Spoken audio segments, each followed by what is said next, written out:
port details, a cool rideshare pickup location, tasty tacos, and a local beach.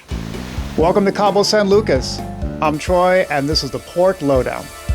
Cabo is a tender port, meaning the existing port is too small to dock large cruise ships. So ships park about 10 minutes offshore and use tenders, small boats, to ferry passengers to shore. Sometimes a hired charter carries passengers to shore. Other lines use their own lifeboats. Ships usually don't stay long, about 6 to 8 hours. That, plus factoring the wait times for tenders and a 10-minute ride each way, and you're looking at 4 to 5 hours of shore time. The tender ride is an interesting trip in itself, especially as you approach the busy marina. There are so many private yachts. The marina is also crawling with tour boats and fishing charters.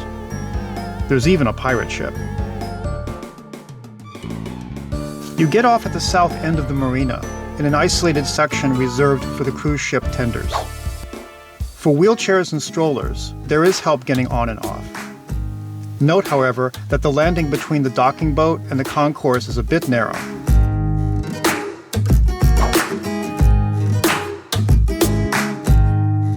Once on the concourse, you follow the crowd out to the main exit. There's only one exit and entry point. Along the way, you find tour operators and a pharmacy.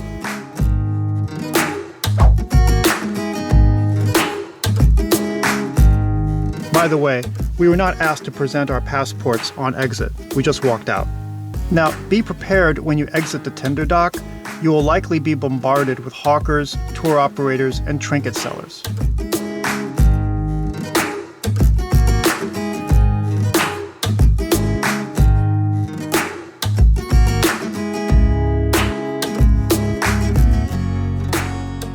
I accidentally caught sight of a guy selling photo ops with his iguana. He wasn't too happy. Those first few yards get very hectic as crowds of tourists meet crowds of touts. Not to say you can't get decent deal with the tour ops here, but you're not starved for choice. Just beyond are offices for more tours, fishing charters, and so on. We recommend making arrangements ahead of time for tours. That's what we did for our glass-bottom boat excursion to Land's End, which was a blast.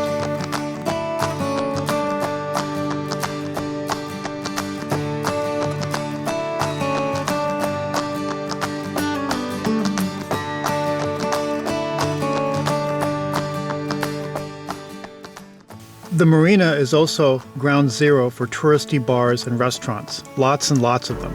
The sidewalk has smooth sections next to the requisite cobblestone, making it easier for wheelchairs and strollers. Public bathrooms are also available in the small shopping malls facing the marina. Bathrooms here charge about $1 for use, but they are clean and well maintained. There's a convenience store at the rear of the Plaza Embarcadero, the one with the senior frogs in front. Lots of pharmacies too. They seem to be every 100 feet.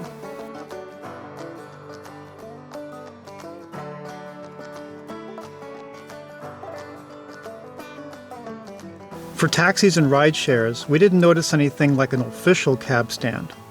Instead, many of the taxis, rideshares, and bike rickshaws seem to collect along the street just behind the Marina Mercado. When doing things on your own, finding taxis and meeting ride shares behind here seems to be the closest and most convenient to the tender docks. At the adjacent shopping complex, there are benches to rest on, a small sundry store, and a clean bathroom for a fee.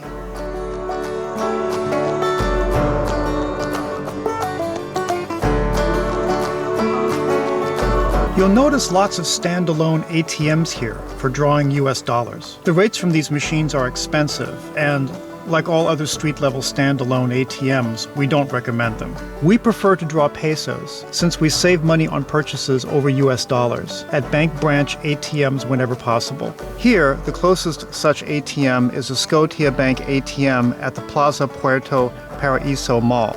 Just a few blocks north of this is our favorite restaurant, Tacos Gardenias. We've been here 3 times and it never disappoints. In fact, we spent most of our last shore time grabbing tacos from here to bring back to the ship. Do you want something a bit more local and within walking distance? There's a local beach near the tender area. It's called Plaza Negro. To get there, walk behind the Marina Mercado, walk down this street, turn left, keep to the left side of the road, and follow it to the end.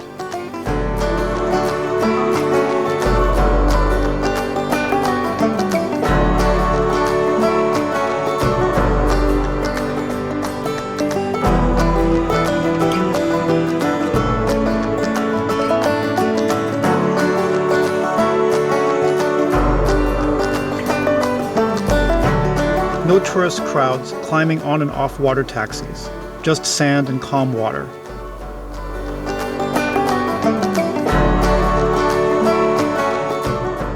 You'll see the occasional tourist, but it's mostly local families. You can rent umbrellas here for about $10 and hang out.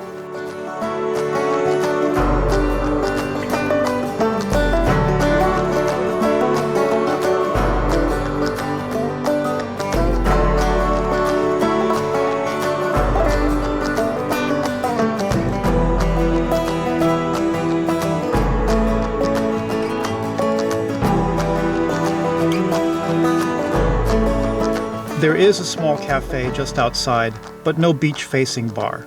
There's a small sundry store nearby. A visit here is often all too brief. That said, getting back is pretty easy. Signs are posted for each particular cruise line. On this day, although it was busy, there are no huge lines to get to the tender. Your mileage may vary. Sometimes the lines are really long, and in that case, some people hang out at the bars and wait it out. One last note, on our trips here, the ocean was always on the rough side. So if you're prone to seasickness, you may want to take precautions. This was especially true getting off the tender and back to the cruise ship. It rocked quite a bit. In the end, we had great memories to bring back and an even greater view of Cabo from the ship. Have you visited Cabo San Lucas port? Leave a comment below. By the way, if you find this video useful, hit us up with a like. Consider subscribing to get our latest reports.